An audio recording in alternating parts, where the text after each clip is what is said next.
26 जनवरी को लाल किले पर हिंसा और पुलिस वालों पर हमले के आरोपी दीप सिद्धू को 7 दिन के लिए पुलिस कस्टडी में भेजा गया है। दिल्ली पुलिस की स्पेशल सेल की पूछताछ में दीप सिद्धू ने कई राज खोले हैं। न्यूज 18 के आनंद तिवारी की रिपोर्ट के मुताबिक स्पेशल सेल की पूछताछ में दीप सिद्धू ने दिल्ली की सीमा पर किसानों के आंदोलन से जुड़ने से लेकर लाल किला पर तोड़फोड़ के बाद भागने तक की सारी कहानी बयां की है। स्पेशल सेल की पूछताछ में दीप सिद्धू ने बताया कि वो 25 नवंबर को पहली बार सिंघू बॉर्डर आया था और वहां दीप सिद्धू अपने खुद के एक टेंट में रुका। दीप सिद्धू के मुताबिक पहले ही दिन उसने आंदोलन के पक्ष में भाषण दिया। सिर्फ टेंट ही नहीं, दीप सिद्धू ने सिंघू बॉर्डर के आगे एक कमरा भी किराए पर लिया था। तो दीप सिद्धू का यह कबूलनामा है और पहले ही दिन दीप सिद्धू ने आंदोलन के पक्ष में भाषण दिया था। सिंघू बॉर्डर के आगे एक कमरा भी किराए पर लिया था। भीड़ को भड़काने वाले वीडियो के सवाल पर उसने कहा कि भीड़ के साथ था, इसलिए भड़काने की बात की। दीप सिद्धू ने यह भी माना कि वो कई बार लखा-सराना से सिंघू बॉर्डर पर मिला। पूछताछ में दीप सिद्धू बोला कि 26 जनवरी की घटना के बाद डर कर उसने मोबाइल फोन फेंक दिया। स्पेशल सेल की पूछताछ में उसने कहा कि उसने छिपने के लिए दोस्तों से कई बार मदद ली। दीप सिद्धू ने बताया कि दोस्तों के फोन से ही वीडियो बनाकर उसने फेसबुक पर डाले और विदेश में रहने वाले कई दोस्तों से ये वीडियो फेसबुक पर अपलोड करवाए। दीप सिद्धू के मुताबिक कैलिफोर्निया की एक महिला दोस्त ने उसकी बड़ी मदद की। राज्यसभा में नेता विपक्ष गुलाम नबी आजाद की विदाई के मौके पर प्रधानमंत्री नरेंद्र मोदी भावुक हो गए। कांग्रेस नेता गुलाम नबी आजाद का कार्यकाल 15 फरवरी को खत्म हो जाएगा, जिससे पहले सदन में उन्हें विदाई दी गई। लेकिन इस मौके पर प्रधानमंत्री नरेंद्र मोदी उनके साथ अपने रिश्तों का जिक्र करते हुए अचानक भावुक हो गए। उनकी आंखों से आंसू छलक पड़े। इस दौरान उन्होंने कश्मीर में हुई एक आतंकी घटना की कहानी सुनाई। गुजरात के यात्री, क्योंकि जम्मू कश्मीर में जाने वाले टूरिस्ट में गुजरात बहुत बड़ा नंबर रहता है, और टेररिस्टों ने पर हमला कर दिया। करीब 8 लोग शायद मारे गए। सबसे पहले गुलाम नबी जी का मुझे फोन आया। जैसे अपने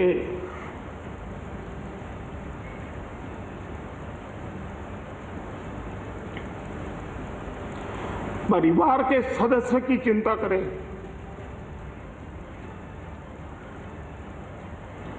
वैसी चिंता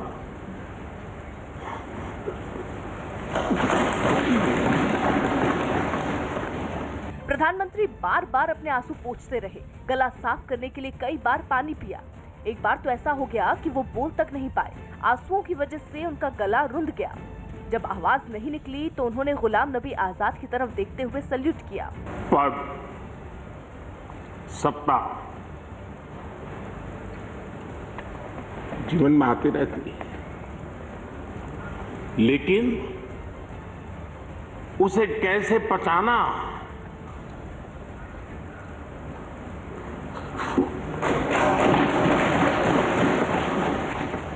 प्रधानमंत्री के बाद गुलाम नबी आजाद भी बोलने के लिए उठे, लेकिन बोलते बोलते वो भी भावुक हो गए। बाद में खुद को संभाला और प्रधानमंत्री नरेंद्र मोदी की जमकर तारीफ की। ईद हो, दिवाली हो, बर्थडे हो, उसमें बराबर आपने कभी भी कमी नहीं की फोन करने की। सबसे पहले या तो मेरी पार्टी प्रेसिडेंट का आता था या आपका आता था। 2 आदमियों का तो अनिवार्य। इस दौरान कई ऐसे मौके आए जब प्रधानमंत्री मोदी की बात पर विपक्ष के सांसद मेज थपथपाते दिखे, तो वहीं गुलाम नबी आजाद की बातों पर सत्ता पक्ष की गैलरी तालियों से गूंजती नजर आई। दिल्ली में यूथ कांग्रेस के कार्यकर्ताओं ने बेरोजगारी, महंगाई और कृषि सुधार कानूनों के विरोध में जमकर हंगामा किया। विरोध के लिए यूथ कांग्रेस के कई कार्यकर्ता संसद भवन का घेराव करने के मकसद से सड़कों पर उतरे, लेकिन पुलिस की मुस्तैदी ने उन्हें संसद भवन से करीब 500 मीटर पहले ही रोक लिया। बैरिकेडिंग कर प्रदर्शनकारियों को रोका गया तो कुछ लोग बैरिकेड के ऊपर चढ़कर हंगामा करने लगे। थोड़ी ही देर में कुछ प्रदर्शनकारियों ने बैरिकेड फांदकर संसद भवन की तरफ जाने की कोशिश की, तो वहां तैनात सुरक्षा बल ने भी उन पर सख्ती दिखानी शुरू कर दी।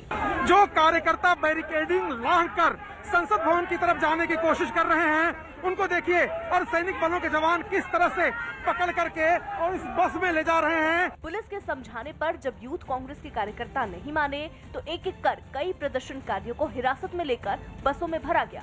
हालांकि बसों में बैठे कुछ प्रदर्शनकारी पहले की ही तरह जोश में नजर आए। इस प्रदर्शन में कांग्रेस के वरिष्ठ नेता दिग्विजय सिंह भी शामिल हुए। उन्हें भी पुलिस ने हिरासत में लेकर अपनी बस में बैठाया। दिग्विजय सिंह ने नए कृषि सुधार कानूनों को किसान विरोधी बताते हुए केंद्र से उन्हें वापस लेने की मांग की। प्रधानमंत्री से हम अपील करते हैं कि वे तीनों कानून वापस लें, अन्यथा ये विरोध जो है जन जन तक पहुंचेगा। यूथ कांग्रेस के इस प्रदर्शन की वजह से बहुत देर तक वहां हंगामा चलता रहा। हालांकि सुरक्षा बल की मुस्तैदी से हालात पूरी तरह काबू में रहे। बर्फीले तूफान, 70 किलोमीटर प्रति घंटे की रफ्तार वाली तेज हवा और उस पर जोरदार बारिश ने जर्मनी पर ऐसा धावा बोला कि सबसे खतरनाक मौसम की चेतावनी जारी करनी पड़ी। वहां ठंड ने इतना कहर ढाया कि उत्तर पूर्व जर्मनी में तो तापमान करीब -20 डिग्री सेल्सियस तक गिर गया। जिससे हुआ ये कि सामने आई तस्वीरों में जर्मनी बर्फिस्तान बना नजर आया। वहां इतनी बर्फ गिरी कि घने ऊंचे पेड़ों तक से उनकी हरियाली छिन गई और सड़क पर खड़ी गाड़ियां तो बर्फ के ढेर में ढकी नहीं बल्कि छिप ही गई। वीडियो देखकर तो ऐसा लगा जैसे वहां कारें नहीं इग्लू बने हो। भारी बर्फबारी की वजह से दूर दूर तक सड़कों का नामो निशान नजर नहीं आया। उन पर बर्फ की मोटी चादर बिछ गई। जो गाड़ियां चौड़े चौड़े हाईवे पर फर्राटे से दौड़ती हैं, डर के मारे वो एक दूसरे से कई फीट के फासले पर चलती दिखी। वहीं कुछ इलाकों में तो कारों के चक्के जैम ही हो गए। पत्थर बन चुकी बर्फ को काटकर आगे बढ़ने में उनके ड्राइवरों को दिन में तारे दिखाई दे गए। वहीं कई गाड़ियों ने बर्फ के आगे ऐसा दम तोड़ा कि उन्हें धक्का मार मार कर आगे बढ़ाना पड़ा। इंग्लैंड के खिलाफ पहले टेस्ट मैच में भारत की करारी हार हुई। इंग्लैंड ने टीम इंडिया को पहले टेस्ट मैच में 227 रनों से हरा दिया। इसी के साथ इंग्लैंड की टीम 4 मैचों की टेस्ट सीरीज में 1-0 से आगे हो गई। मैच के आखिरी दिन भारत को 381 रनों की जरूरत थी, लेकिन वो 192 रनों पर ही ढेर हो गया। इस मैच में शानदार प्रदर्शन के लिए इंग्लैंड के कप्तान जो रूट को मैन ऑफ द मैच के पुरस्कार से नवाजा गया। हरियाणा सरकार ने ऐलान किया कि उत्तराखंड के चमोली में आई आपदा से निपटने के लिए 11 करोड़ की मदद करेगी। गुजरात में कांग्रेस विधायक इमरान खेडावाला ने अपना इस्तीफा वापस ले लिया। पार्टी के बड़े नेताओं की मनाने के बाद उन्होंने ये फैसला लिया। एक दिन पहले उन्होंने निकाय चुनाव के टिकट बंटवारे पर नाराजगी जताई थी और पार्टी से अलग हो गए थे। मुंबई पुलिस ने फर्जी बीएमसी अधिकारी बनकर गिरगांव में मौजूद करीब 100 साल पुराने एक पेड़ को काटने वाले 4 आरोपियों को गिरफ्तार कर लिया। 3 तारीख को रात को यहाँ फेक बीएमसी के लोग पहुँचे और इस पूरे पेड़ को काट दिया गया। वहां के लोगों का आरोप है कि इन चारों ने पेड़ को इसलिए काटा ताकि सड़क किनारे लगा विज्ञापन का होर्डिंग वहां से आने जाने वाले लोगों की नजर में आसानी से आ जाए। 110 तक का ये एडवर्टाइज के लिए, बाकी कुछ रीजन है। पीएम मोदी आज शाम 4 बजे लोकसभा में राष्ट्रपति के अभिभाषण पर जवाब देंगे। लोकसभा में पिछले 2 दिनों से राष्ट्रपति के अभिभाषण पर चर्चा हो रही है। इससे पहले 6 दिनों तक कृषि सुधारों पर विपक्ष के हंगामे से लोकसभा में चर्चा नहीं हो पाई थी, लेकिन रक्षा मंत्री राजनाथ सिंह की अपील के बाद विपक्ष राष्ट्रपति के अभिभाषण पर चर्चा के लिए राजी हुआ। इससे पहले पीएम मोदी ने राज्यसभा में राष्ट्रपति के अभिभाषण पर जवाब देते हुए कृषि सुधारों की चर्चा की और कहा कि एमएसपी थी, है और रहेगी। उन्होंने एक बार फिर किसानों से आंदोलन वापस लेने की अपील की और कहा कि सरकार बातचीत से ही हल निकालना चाहती है। जयपुर हेरिटेज नगर निगम की बैठक में बीजेपी और कांग्रेस के पार्षदों ने जमकर बवाल मचाया। इस हंगामे से पहले महापौर मुनेश गुर्जर ने निगम का बजट पेश किया, जिसमें 100 करोड़ की देनदारी का जिक्र किया गया, जिस पर बीजेपी के पार्षद भड़क गए और अपनी जगह से उठकर वेल में आ गए। इसके बाद उन्होंने नारेबाजी शुरू कर दी। कांग्रेस के पार्षद भी खामोश नहीं रहे और उन लोगों ने बीजेपी के पार्षदों को उन्हीं की भाषा में जवाब दिया, जिससे हंगामा और बढ़ गया।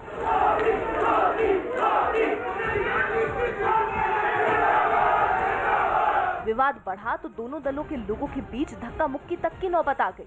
कुछ पार्षद तो टेबल पर चढ़ गए और एक दूसरे को चेतावनी देते नजर आए, जबकि कुछ पार्षदों ने तालियां बजाकर अपनी नाराजगी जाहिर की। इस हंगामे के बीच महापौर ने बजट पास होने की घोषणा कर दी, जिससे माहौल और बिगड़ गया। हालांकि थोड़ी देर के बवाल के बाद निगम के अधिकारियों और कर्मचारियों ने बीच बचाव कर दोनों पक्षों को अलग कर दिया। दिल्ली के पास यूपी के गाजियाबाद में नगर निगम टैक्स के बकायेदारों पर सख्त हो गया। इस कड़ी में इंदिरापुरम इलाके के 2 शॉपिंग मॉल में गाजियाबाद नगर निगम की एक टीम पहुंची, लेकिन मॉल में जिन लोगों की दुकानें हैं वो मॉल खाली करवाने पर नगर निगम के अफसरों से उलझ गए। एक मॉल में कार्रवाई के समय ही कुछ ऐसी तस्वीरें सामने आई जिनमें नगर निगम के कुछ कर्मचारी हाथों में लाठियां लेकर मॉल के अंदर मौजूद लोगों से बाहर निकलने के लिए कहते दिखे। उन्होंने माइक के जरिए भी मॉल खाली करने की अपील की। नगर निगम की कार्रवाई से वहां मौजूद लोग घबरा भी गए। इन दोनों मॉल के मालिकों पर लाखों और करोड़ों के टैक्स का भुगतान न करने का आरोप है, जिनमें एक के मॉल को तो सील किया गया, जबकि दूसरे मॉल के मालिक से 40 लाख रुपए का चेक और बाकी की रकम 1 महीने में भरने का भरोसा मिलने के बाद उसके मॉल को फिर से खोल दिया गया।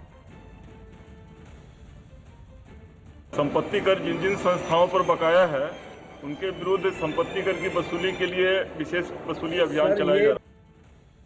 बिहार में नीतीश मंत्रिमंडल के विस्तार में बीजेपी का दबदबा नजर आया, क्योंकि जिन 17 नए मंत्रियों ने शपथ ली उनमें बीजेपी के कोटे से आने वाले मंत्रियों की संख्या ज्यादा है। बिहार में एनडीए की सरकार में बीजेपी के विधायक ज्यादा है और लंबे इंतजार के बाद जब नीतीश मंत्रिमंडल का विस्तार हुआ तो उसमें भी बीजेपी बड़े भाई की भूमिका में नजर आई। इसके बाद उसकी ओर से मंत्री बनने वाले विधायकों के समर्थकों ने जश्न मनाना शुरू कर दिया। बीजेपी के एमएलसी सम्राट चौधरी के शपथ लेने के बाद उनके मुंगेर के पैतृक गांव में भी लोगों ने एक दूसरे का मुंह मीठा कराया और खूब पटाखे फोड़े।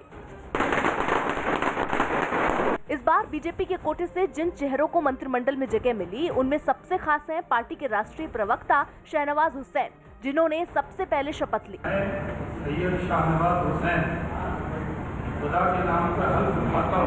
जिसके बाद उन्होंने केंद्र के बाद बिहार में मिली इस बड़ी जिम्मेदारी पर खुशी जताई। पहले केंद्र की राजनीति करते थे, अब राज्य में आ गए। किस तरह से इसको देखा जाए? नहीं, बिहार से ही केंद्र में करते थे, केंद्र से ही बिहार में करते थे, तो यहाँ कहीं कोई दिक्कत दुश्वारी नहीं है।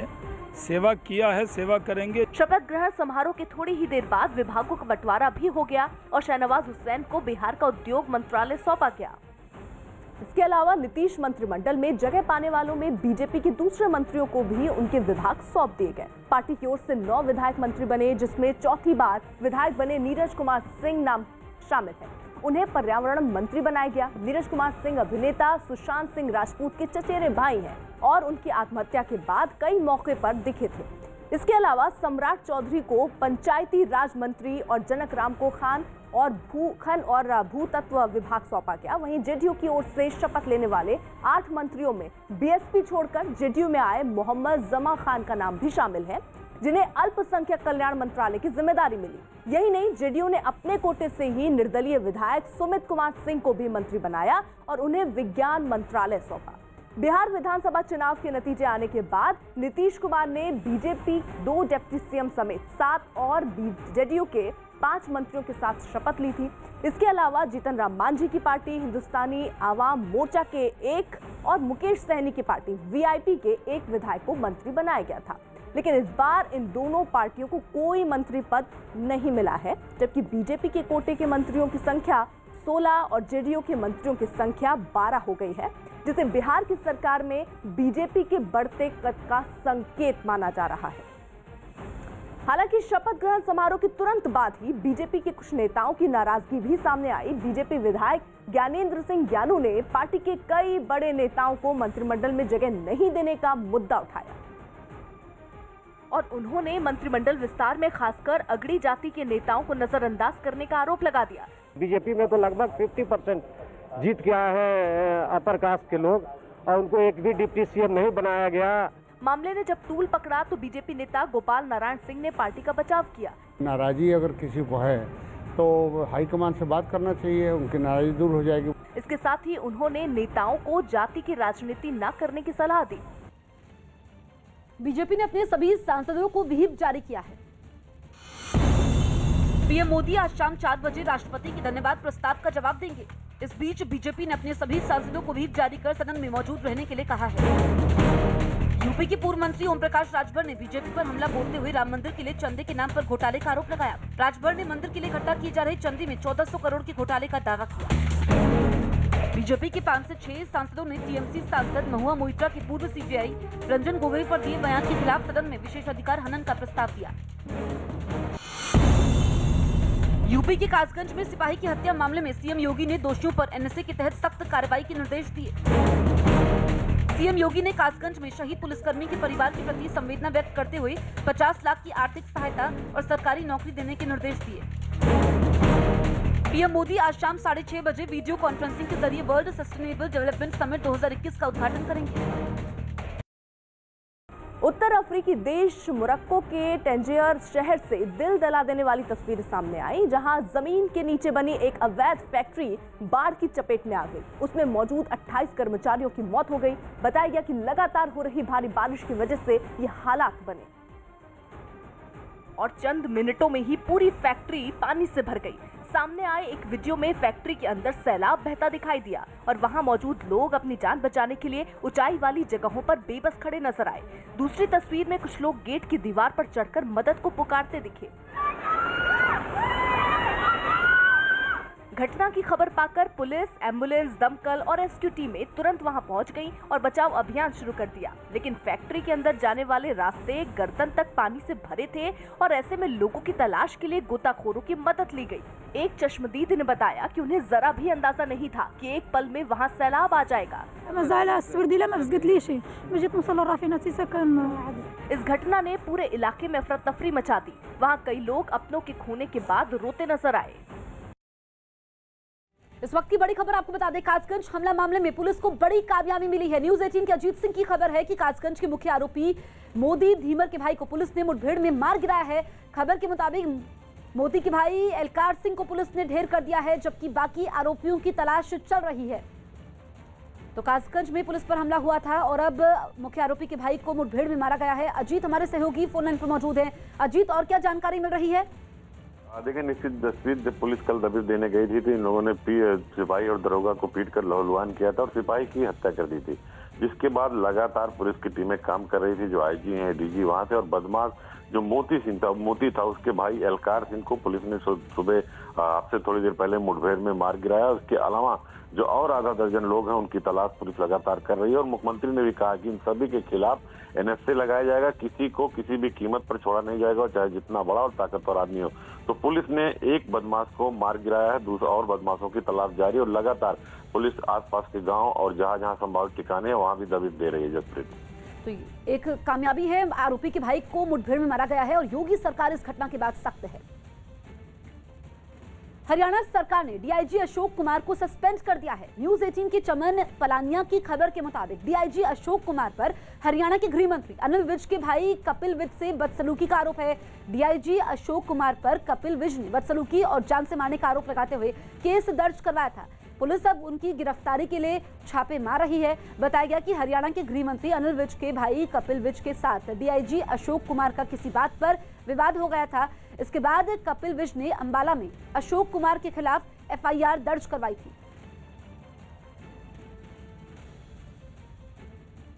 जम्मू कश्मीर के बारामूला में बर्फीले तूफान से कैसे निपटा जाए, इसके लिए सेना के जवानों ने लोगों को जागरूक किया। इन इलाकों में अक्सर बर्फीला तूफान आता है, जिसकी वजह से लोगों की जिंदगी खतरे में पड़ जाती है और कई लोग तो बर्फ के नीचे दब जाते हैं। यही वजह रही कि सेना के कुछ जवान बारामूला के बर्फ से ढके एक इलाके में पहुंचे और वहां के लोगों को बर्फीले तूफान से बचने के तरीके समझाए। आपको एवलांच की आवाज सुनाई दे तो सबसे पहले अपना नाक और मुंह अपने हाथ से बंद कर लीजिए और एवलांच की तरफ फीड कर लीजिए। इतना ही नहीं, सामने आई तस्वीर में कुछ जवान बर्फ के नीचे फंसे लोगों को बचाने की अपनी तैयारियों को परखते भी दिखे। इसके लिए वो लोग जरूरी सामान के साथ बर्फीले रास्तों पर कुछ देर चलते रहे। इसके बाद वो लोग एक जगह पर रुक गए और फिर वहां से बर्फ हटाना शुरू कर दिया। कुछ देर में ही बर्फ के नीचे से एक आदमी को सुरक्षित बाहर निकाल लिया गया। बाद में उसे जवान सुरक्षित जगह पर ले गए। जवानों ने ऐसा इसलिए किया ताकि गाँव वाले भी बर्फ के नीचे दबे लोगों को वक्त पड़ने पर बचा सके। बंदे ये बर्फ में दब जाते हैं, इसलिए इंडियन आर्मी की तरफ से आज हमें क्लास दी गई है कि एवलांच से कैसे बचा जा सकता है। बर्फ से ढके पहाड़ों पर बसे लोगों को ये भरोसा दिया गया कि हर मुसीबत के वक्त भारतीय सेना उनके साथ खड़ी है। दिल्ली के पास नोएडा से एक हैरान करने वाला वीडियो सामने आया। वहां कपड़े की एक फैक्ट्री में भीषण आग लग गई। यह हादसा जिस फैक्ट्री में हुआ उसके आसपास कई और इमारतें भी थी, जिस वजह से आग लगते ही पूरे इलाके में दहशत फैल गई। फैक्ट्री की ऊपरी मंजिल से उठ रही आग की ऊंची लपटों को देखकर लोग खौफ से भर गए। धुएं का गुबार आसमान तक फैलने लगा, जो और भी डरावना होने लगा। इस हादसे की खबर मिलते ही दमकल की कई गाड़ियां पहुंची और उसे बुझाने में जुट गई। फैक्ट्री के अंदर भारी मात्रा में कपड़े रखे हुए थे जो आग के तेजी से फैलने की अहम वजह बना। हालांकि आग लगते ही सारे मजदूर बाहर निकल आए थे। पूरा काम आग बुझाने पर केंद्रित था। हमारी 5 गाड़ियां यहाँ मौके पर मौजूद हैं और उनकी सहायता से हमने आपको पूरी तरह बुझा। ब्रिटेन में आए डार्सी तूफान ने ऐसा आतंक फैलाया कि वहां सड़कें काल का दूसरा नाम बन गई। बर्फ की वजह से सड़क पर गाड़ी चलाना खतरे से खाली नहीं, इसका सबूत पेश करता है एक वीडियो भी सामने आया जहां सड़क पर जमी बर्फ की वजह से खतरनाक हादसा हो गया। हालांकि वीडियो की शुरुआत में एक बस आराम से चलती नजर आई, लेकिन देखते ही देखते वो सड़क पर फिसलने लगी। सीधे चलते चलते वो टेढ़ी जाने लगी और फिर घूमकर रुक गई, जिससे पूरी सड़क ही ब्लॉक हो गई। रास्ता बंद हुआ तो पीछे आ रही एक कार के ड्राइवर ने ब्रेक लगा दिए, लेकिन उसके पीछे आ रही दूसरी कार तो ऐसी बेकाबू हुई कि पहली गाड़ी से जा भिड़ी। बांग, बांग। हालांकि शुक्र इस बात का रहा कि बड़ी मुसीबत छोटे में ही टल गई और इस हादसे में किसी को चोट आने की खबर नहीं है। महाकाल मंदिर की भस्म आरती में श्रद्धालुओं पर लगी पाबंदी शिवरात्रि के बाद खत्म हो जाएगी। उज्जैन महाकाल मंदिर की भस्म आरती में शिवरात्रि के बाद श्रद्धालु शामिल हो सकेंगे। कोरोना खतरे की वजह से पहले इस पर रोक लगाई गई थी। महाशिवरात्रि के बाद वाला सोमवार पड़ेगा या उसके 7-8 दिनों के अंदर हम लोग भस्म आरती भी प्रारंभ करेंगे। महाराष्ट्र कांग्रेस के नए अध्यक्ष नाना पटोले ने दिल्ली में राहुल गांधी से मुलाकात की। नाना पटोले शुक्रवार को मुंबई के अगस्त क्रांति मैदान में एक कार्यक्रम के दौरान पार्टी की कमान संभालेंगे। संजू सैमसन को विजय हजारे ट्रॉफी के लिए केरल क्रिकेट टीम की कप्तानी से हटा दिया गया। उनकी जगह सचिन बेबी को टीम की कमान सौंपी गई। टीम में हुए इस बदलाव पर केरल से कांग्रेस सांसद शशि थरूर ने हैरानी जताई। उन्होंने ट्वीट किया कि अच्छा प्रदर्शन करने के बावजूद संजू सैमसन से कप्तानी ले ली गई। जम्मू कश्मीर को 2022 तक भारत के दूसरे हिस्सों से जोड़ने के लिए वहां 326 किलोमीटर लंबी रेल लाइन को पूरा करने का काम जोरों पर है। इसके पूरे होने से न सिर्फ राज्य की अर्थव्यवस्था सुधरेगी, बल्कि आम लोगों को भी कम खर्च में वहां तक आने जाने में आसानी होगी, जिसके लिए उधमपुर को बारामूला से जोड़ने के लिए काम तेज हो गया। वैसे तो इस रेल लाइन का ज्यादातर हिस्सा तैयार हो चुका है, लेकिन जिस हिस्से का काम अभी अधूरा है वो सबसे ज्यादा पेचीदा है, क्योंकि कटरा से बनिहाल तक 111 किलोमीटर लंबे हिस्से में रेल लाइन बिछाने के लिए पहाड़ियों को चीरना होगा।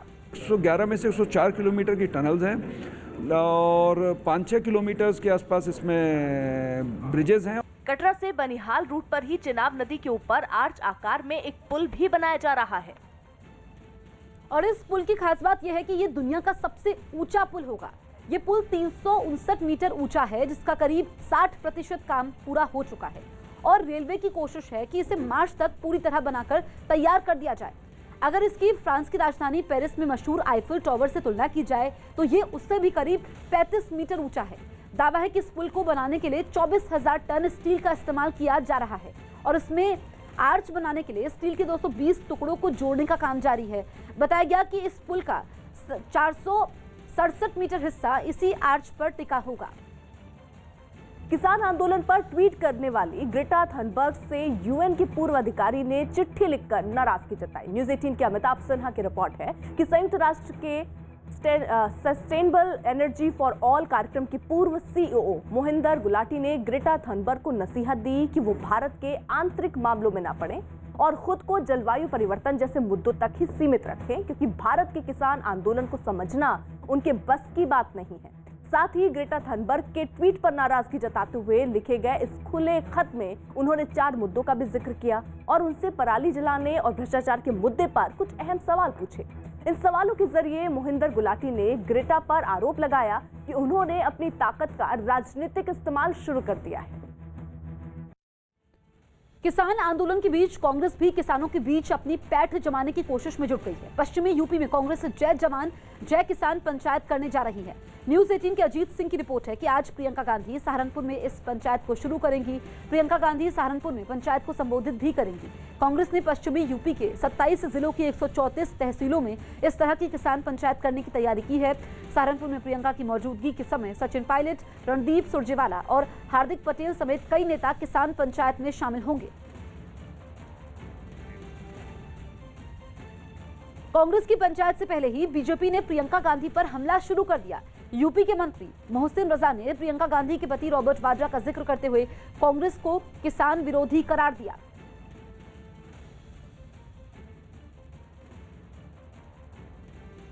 हमारी समझ में नहीं आ रहा है कौन सा नया ड्रामा होने जा रहा है कांग्रेस की तरफ से। 60 वर्षों तक तो किसान भाइयों को मजबूर किया आत्महत्या करने के लिए।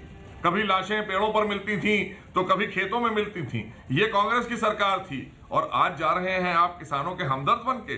बल्कि यूं कहिए कि आप शायद वाड्रा जी को बचाने का प्रयास कर रही हैं, किसान भाइयों की हमदर्दी लेने जा रही हैं। किसान भाई मोदी जी के नेतृत्व में आज संपन्न हो रहे हैं पूरे देश के अंदर। पंजाब के फिरोजपुर में बीजेपी के प्रदेश अध्यक्ष अश्विनी शर्मा को किसानों के भारी विरोध का सामना करना पड़ा और ये घटना तब हुई जब वो निकाय चुनाव को लेकर अपने कार्यकर्ताओं के साथ शहर के सिटी प्लाजा में बैठक कर रहे थे। तभी वहां बड़ी संख्या में किसान पहुंच गए और बैठक के बाद जैसे ही बीजेपी नेता अश्विनी शर्मा बाहर निकले, किसानों ने उन पर हमला कर दिया। इस घटना की जो तस्वीरें सामने आई, उनमें एक तस्वीर में कुछ लोग काफिले में शामिल गाड़ियों पर लाठी से हमला करते नजर आए, जबकि कई लोग लाठी लेकर गाड़ियों के पीछे पीछे दौड़ने लगे। इस घटना से पहले प्रदर्शन कर रहे किसानों ने सिटी प्लाजा के बाहर अश्विनी शर्मा को घेर लिया और उनके खिलाफ नारेबाजी शुरू कर दी, जिसके बाद प्रदर्शनकारियों से घिरे बीजेपी नेता को कार तक पहुंचाने के लिए पुलिस वालों ने मोर्चा संभाला। लेकिन हालात इस कदर बिगड़ गए कि पुलिस वालों को उन्हें कार तक ले जाना मुश्किल हो गया। ऐसा लगा जैसे हंगामा कर रहे लोग उन पर टूट पड़ेंगे। इस घटना के बाद अश्विनी शर्मा ने पंजाब की कैप्टन अमरिंदर सिंह सरकार पर जमकर निशाना साधा। आगे तय करके बताओ कहाँ हमला करवाओगे, और इस बार मैं गाड़ी में बैठूंगा नहीं, हत्या हो जाए चाहे मेरी, लेकिन मैं वहीं बैठूंगा। हालांकि अश्विनी शर्मा के वहां से जाने के बाद किसानों का प्रदर्शन खत्म हो गया। आम आदमी पार्टी के सांसद संजय सिंह को सुप्रीम कोर्ट से राहत मिल गई। सुप्रीम कोर्ट ने आम आदमी पार्टी के राज्यसभा सांसद संजय सिंह की गिरफ्तारी पर रोक लगा दी। उन पर जाति सूचक भाषण देने का आरोप है और इस मामले में यूपी के कई शहरों में उनके खिलाफ केस दर्ज किए गए हैं। हालांकि संजय सिंह का कहना है कि वो एक सांसद हैं और उन पर केस दर्ज करने से पहले राज्यसभा सभापति की मंजूरी जरूरी है। दिल्ली के राजपाट पुलिस ने एक महिला की हत्या के आरोप में उसके पति को गिरफ्तार कर लिया। एथलेटिक्स फेडरेशन ऑफ इंडिया ने ऐलान किया कि टोक्यो ओलंपिक्स के लिए क्वालिफाइंग मैराथन 7 मार्च को दिल्ली में होगी। नए कृषि सुधार कानूनों के समर्थन में यूपी की 2 निजी कंपनियों ने सुप्रीम कोर्ट में अर्जी दाखिल की। इस याचिका में कोर्ट से ये मांग की गई कि वो केंद्र और यूपी सरकार को ये कानून लागू करने का निर्देश दे। मध्य प्रदेश की राजधानी भोपाल में शीतल प्रसाद तिवारी लाइब्रेरी के उद्घाटन के मौके पर बीजेपी और कांग्रेस कार्यकर्ता आमने सामने आ गए। आरोप है कि पूरा विवाद लाइब्रेरी बनाने के श्रेय को लेकर हुआ। कांग्रेस कार्यकर्ता अपने नेता के नाम की अनदेखी होने पर भड़क गए और हंगामा करने लगे, जिस पर पुलिस उन्हें सख्ती से पेश आई और उन्हें वहां से खदेड़ने के लिए लाठीचार्ज का सहारा लिया। पुलिस के एक्शन के बाद कांग्रेस के कार्यकर्ता वहां से भागने लगे, लेकिन कुछ ऐसे भी थे जिन पर इसका असर होता नहीं दिखा, जिनसे पुलिस और सख्ती से पेश आई। इससे पहले वहां जुटे कांग्रेस और बीजेपी कार्यकर्ता आमने सामने आ गए। दोनों तरफ से जमकर नारेबाजी होने लगी। इस हंगामे के बीच वहां राम नाम के नारे भी लगे। स्प्रे लेने की होड़ ऐसी मची कि दोनों तरफ के लोग लाइब्रेरी की बालकनी पर चढ़कर अपनी अपनी पार्टियों के झंडे लहराने लगे।